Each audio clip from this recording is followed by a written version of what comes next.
What horrible thing happened to you as a kid that you didn't realize? Story 1.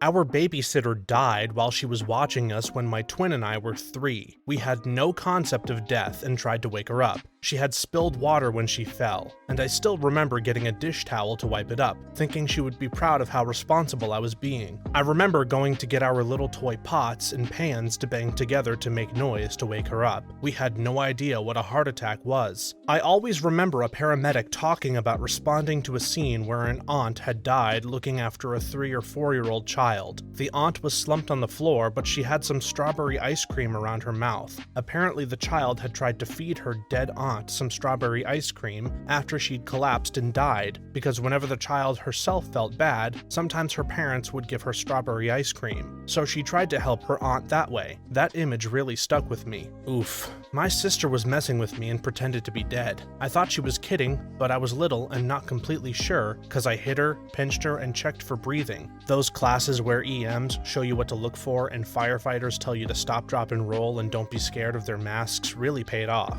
So I went and dialed 911, but thankfully my sister decided she didn't want to have to explain to my parents what happened, so instead she got chewed out by the operator. Sorry that happened to you though. That's a pretty sick prank to play. I'd totally do it too. Story 2. Mom took me along when she was buying drugs. Took me 30 years to realize waiting at the gas station at 6 a.m. on a Saturday wasn't a thing, and neither was driving way into the ghetto and having her friend drive around the block with us. Turns out not everyone sleeps on their laundry and goes right to bed when they get home every day either. Oh man, same here. Also, it's not normal to take your kids with you, park the car, and go into a friend's house for hours at a time while we wait in the car. Many things add up as we get older, things I'm still piecing together today. Oh hey people who know how weird that is. The sad fact is I've realized how messed up parts of my childhood are because I was telling them like it's a funny or good time story, and all of my friends stared at me in horror. Good times. My favorite funny story was talking about how stupid of a kid I was because I ate Baker's chocolate. Then the sudden realization that the reason I did that was because my mom was on a drug bender and hadn't been home in 2 weeks, and there was no food in the house. Suddenly, it was not so funny. A lot of parents don't think twice before exposing their kids to this kind of stuff. Story 3. It took me almost 25 years to realize that alcoholic parents aren't normal and other people have it differently. I remember asking a friend how many times they'd seen their parents drunk in their life when I was 16 or 17. When they said a handful, I kinda knew I'd been screwed. My dad had driven while drunk with me in the back more times than they'd even seen their parents intoxicated. It killed him a few years ago. Not while driving, like organ failure. People don't notice it as much if they're all extroverted and likable when they're intoxicated. My mom admitted after she got sober that she would stop on the way home from work, an hour away, and get a 6-pack and drink 3 of the beers before she got home, then would drink a bottle of wine when she got home. She did this every day. My sister and I knew she was a drunk, but my dad worked 2 jobs and wasn't home that much, so he didn't see it like we did. The worst was when she drove me through the back roads at 10 p.m. and just stopped the car on the side of the road and told me to get out and that she didn't want me anymore. Luckily, my dad was home when she got back and he came and got me. That messed me up for the rest of my life and she doesn't even remember it. Same boat. I never realized the patterns and habits rubbed off on me until I would have panic attacks because I forgot to get a bottle of whiskey on Friday morning, and I worked later nights, so by the time I got out of work, the liquor spots would be closed. Broke the cycle and have been sober for over 10 years now. But it is definitely difficult growing up not knowing if your stepdad and mom are dead because they were drunkenly going to pick up a takeaway from the local eatery, or having to pick pine needles out of my takeaway meal because they ended up in the ditch but managed to get home. Crappy, dude. I feel ya, and I am so very sorry you had to experience that. There's a reason why most alcoholics tend to also have alcoholic parents. Story 4.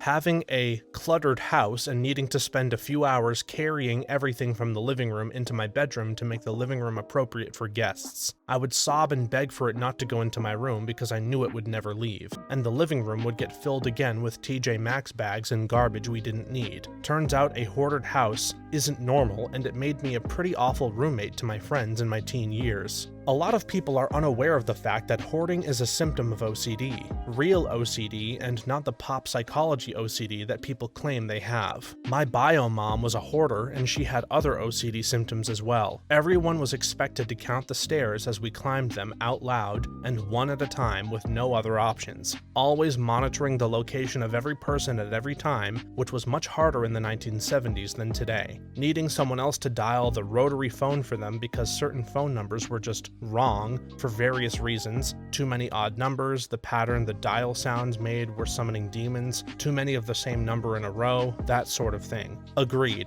My mom has OCD with hoarding complex, and the lack of awareness that people aren't hoarders from lack of care is infuriating to me. Mine has thankfully been able to work through a lot of it, but still struggles. It's miles better than it's been, though. Yet people still make jokes about the Hoarders TV show when they see our spaces that are nowhere near comparable. I've got many of those traits that I've thankfully been somewhat able to work past. It's absolutely not a cute symptom of mental illness. Everybody involved is aware of that. People deserve compassion and help, not judgment and shame. It's already hard enough living with it and confronting those issues. Hoarding is actually a serious struggle for a lot of people. They don't even want to do it. It's like their mind forces them to.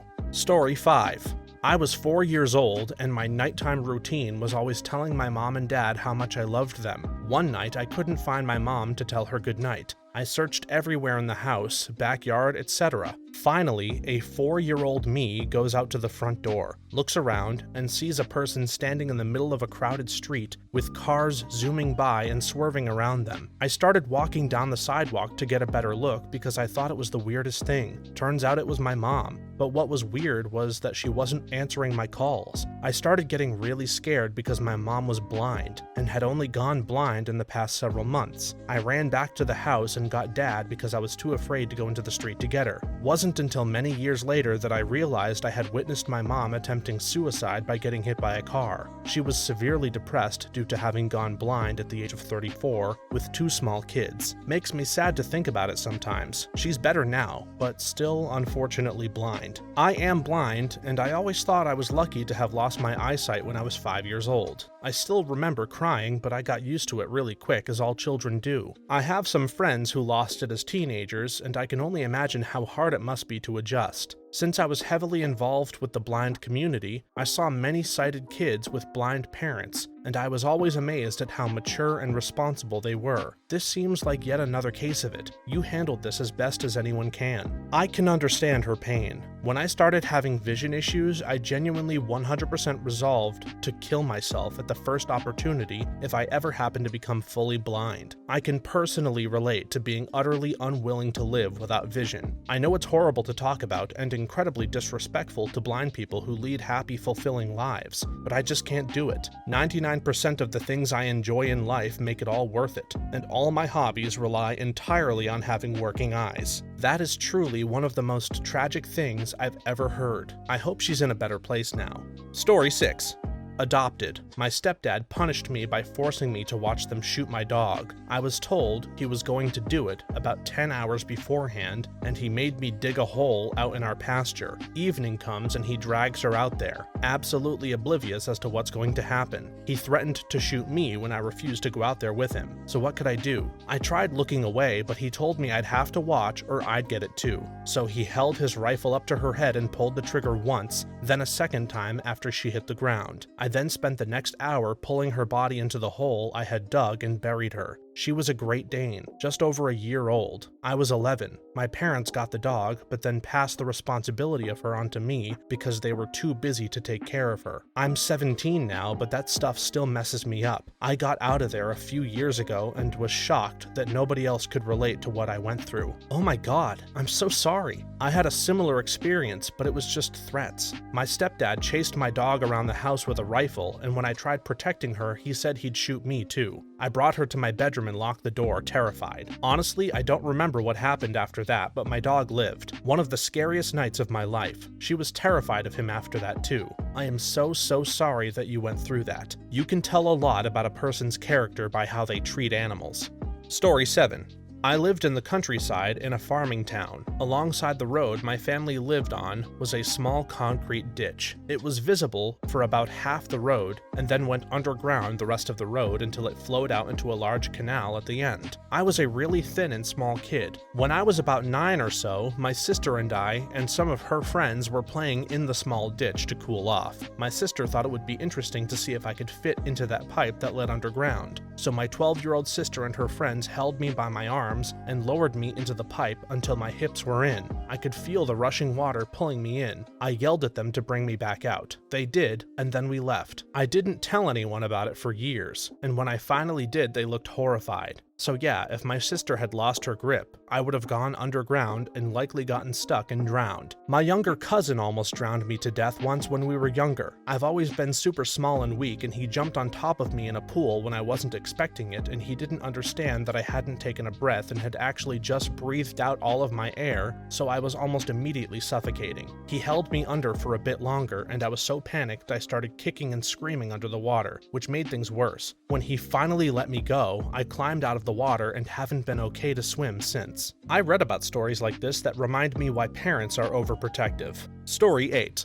Not to me, but there was a family of kids who were being severely abused by their mother and nobody did anything. As children, we obviously saw adults do nothing and thought it wasn't serious. One of them ended up drinking caustic soda when he was 12 in an attempt to kill himself. Looking back, I see that nobody protected those kids. Every adult failed them. Similar situation here. Neighbor had 12 kids. The first 6 were removed by social workers. Half of her kids were to her husband and the other half to his brother, unemployed, constantly on drink and drugs. Christmas decorations are still up in March, and massive bags of rubbish in the front garden. That kind of place. Anyway, Granddad used to come by and babysit the girls, taking one at a time to his place around the corner and shutting the curtains. The girls really didn't want to go. As a child, I didn't know, but my mother and aunt would talk about how horrible it was. As an adult, I now understand and wonder why no one did anything. They knew. They still mention it every few years now, and yet they just tutted and looked away. The second set of 6 got removed a few years later after an arm broke from being shoved downstairs. She moved towns and began again. There was a family that lived across from us that was very poor and from a rural part of my country. It was generally accepted that because they were from this part of the country, they were backward and expected to not really abide by general societal norms. Well, the kids were absolutely horrible, and the boy could have killed me once when he snuck up on a wall I was sitting by and locked the backside of my neck for absolutely no reason. The girl was a couple of years my senior, and one day she was dragged out of their apartment kicking and screaming and into a car by a scary-looking uncle of theirs. I was told she was being sold. She was 15, I think, basically married off to some older guy to appease someone's debt. As a kid, I disliked them all and assumed that whatever they were doing was part of their culture and none of my business. As an adult, I see that they were being severely abused and feel terrible that nobody did anything to help them. There's a reason why these things are called unspeakable. No one speaks up. Story 9. My mom used to whoop my ass really bad whenever I did the slightest thing wrong. I was genuinely afraid of doing literally anything. As a kid, I didn't like taking baths because my mom wouldn't stop telling me every time that I stank and that I was a pig, that I was reeking of cunt, and that I was completely gross and unhygienic, and also because the shower was too loud for me. I thought I would drown. The sound was too overwhelming in my ears when I had to wash my hair, so I was crying really bad, telling my mom that she was going to drown me. She slapped my mouth so that I could shut up and stop moving, but she slapped me so hard that my mouth was bleeding. I couldn't do anything more besides bowing down my head and crying in silence as I was internally panicking because of the sound of water, while seeing my blood flowing through the shower drain. It was so normal for me to be beaten up, and also the typical wait till we get home and you'll see, and getting beat the life out of me for talking when I shouldn't, that it was really weird for me when I'd go to a friend's house and see their moms talking to them with respect and not slapping them. Huh? Her mom doesn't slap her or scream at her? Why? Is it because I'm here? My mom also slaps me in secret, so I'm not here, she will definitely slap her. Yeah, My father was more gentle, but they were divorced and would visit us once every couple of weeks. I would call him, and he was so gentle and caring at washing my hair, like he was afraid of hurting me if he used more force, unlike my mom. Wow, when I had a major depressive episode, hypersensitivity to noise was one of my symptoms. Running water would make me cry. It was so loud. I would turn on the water to fill the sink to wash my face, and leave the room or cover my ears until it had time to fill. When my mother vacuumed, I would run outside shaking and crying to get away from the sound. She would just look at me and keep vacuuming. Looking back on that, I'm not traumatized by it. I just think, man, what a witch. No sympathy whatsoever. And my dad was a psychologist. They never wondered why. A parent can do so much to determine what kind of treatment we expect from others in our lives, the treatment that we give ourselves, and the treatment that we think we deserve. Story 10. Living in an environment with addicts. Having your head on a swivel and things going from 0 to 100 in 0.5 seconds is not normal. As a teenager, I turned to alcohol to cope, and that was the only tool in my toolbox for most of my adulthood. I did not realize the severity of how bad I had gotten until I was in my 30s. I learned to do the opposite. I would dissociate. I still can if I'm not careful. I have to try really hard to notice my surroundings. My wife says that I have no ability to read people or a room, but when bad things happen, I am super calm when she gets upset. I kinda just assume the stuff will hit the fan, even though I've cultivated a calm life that's as drama-free as life allows. There was a period of time when I was a kid when my mom fell on some hard times, and we had to stay with one of my aunts until she got on her feet. I remember walking into the bedroom to find my uncle sitting on the toilet passed out, mere moments after he'd just pushed off. The belt wrapped around his arm, a syringe cap in his mouth, a burnt spoon on the counter next to him, a syringe still dangling from his arm. I caught my aunt injecting herself between the toes one night when I came down for a glass of water. She saw me and jumped up like, "Oh hey baby, you caught me painting my toenails, ha ha ha. Oh, okay. Auntie Marie needs to go sit down for a minute." I remember asking my mom why Uncle Johnny and Aunt Marie had to give themselves shots all the time. Why didn't they go to the doctor like normal people? My mom lied and told me they had a disease where they had too much sugar in their blood and the medicine fixed that, diabetes. My aunt and uncle's kids, my cousins, were pretty messed up. I could sense it even as a kid. When we moved in, my mom would cook for them, and they were both older than me and barely knew how to wield a fork or spoon. They were basically fed garbage snack foods that you eat with your hands for their entire lives. I didn't find this out until much later in life, but after we moved out, my mom called CPS on them. That's why I never heard from Aunt Marie or Uncle Johnny ever again. My cousins were bounced around through the system, but eventually my aunt got custody of them again several years down the line. This was after my Uncle Johnny had overdosed and died. Aunt Marie died in the late 90s from AIDS. Her son is currently in prison for, and I'm not kidding you, robbing the same tropical fish store where he worked. He's struggled with addiction issues his entire life. But the one ray of hope is their daughter, who managed to graduate high school and got a scholarship to the University of Washington. She's currently a biologist living in the PNW somewhere, happily married with a couple of cute kids. Addiction does so much damage. I'm glad their daughter is doing well, and I hope OP is too. Story 11. An assistant football coach used to bully me a lot during practice in the 6th grade. One day, I looked right at him and told him to shut up. He was so offended that a child said that to him that he just decked me full force. I lost consciousness and came to on my back staring up at the sun. I never told anyone about it, and now in my 30s I replay this event very frequently. It causes me great anxiety. When I was like 10, I was rollerblading past a neighbor who knew my parents, and he was watering his yard. As a joke, I turned off his hose and then tried rollerblading away. He chased me down and decked me in the face to the point I wasn't fully knocked out, but I was on the ground seeing stars, too dizzy to get up. Then, he brought the hose over and shoved it in my mouth. He basically waterboarded me for a bit while roughing me up some more. I never told anyone. I remember hearing about him coming over to the house after that one time, and I hid in the closet the entire time he was there. Kept hearing my parents call my name and then concluding that I must be out playing with my little brother, who was outside with some friends.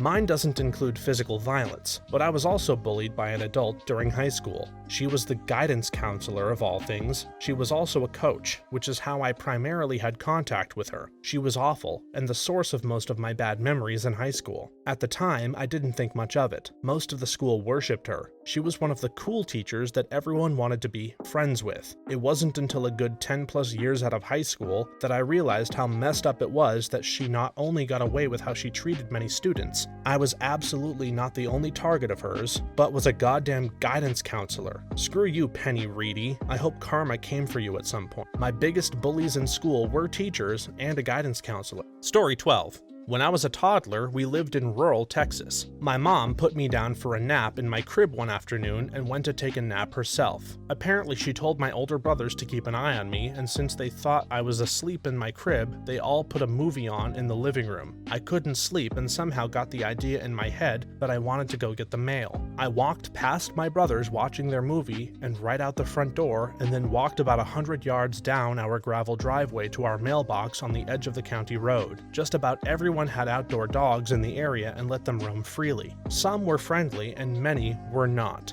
There was a particularly giant one named Buckwheat that belonged to a neighbor who met me about halfway down my driveway to walk with me. Apparently, when I got to the county road where our mailbox was, he got on the street side of me and stood and blocked me to the curb as several cars/farm trucks whizzed past. A man returning from work saw me out there by myself and a huge dog and pulled over. He said when he got close, the dog got defensive and started pushing me away from the road again as his car approached. The man pulled up and asked me where I lived and offered to give me a ride home. I didn't know not to get in the car with strangers, but thankfully in this case, it was a good guy. He knocked on the door of my house and woke my mom up from her nap, told her that he had found me barefoot on the road where I had a dog guardian angel that was actively protecting me from traffic, and it was thanks to that dog that I was still alive. Here's to you, Buckwheat. Very similar story here. I was probably like 3 or 4 years old. Either my sister wasn't born yet, or she was a baby, and my mom, neglectful as always, left the front door open. Our Australian Shepherd got out and I followed her into the woods. She stuck with me and protected me the entire time. I remember when the cops found us huddled up against a fence after it got dark. I refused to go with them unless they took her with us too. Apparently there was a pack of wild dogs that lived in those woods, and my mom says that when they told her the dogs found her, she about fainted before they elaborated. To this day, my family likes to rib me about getting worse in the woods, and sure, it's a funny story now, but it was hugely indicative of just how terrible my mom was at doing the bare minimum to take care of my sister and me as kids. Sometimes, animals are better parents than humans.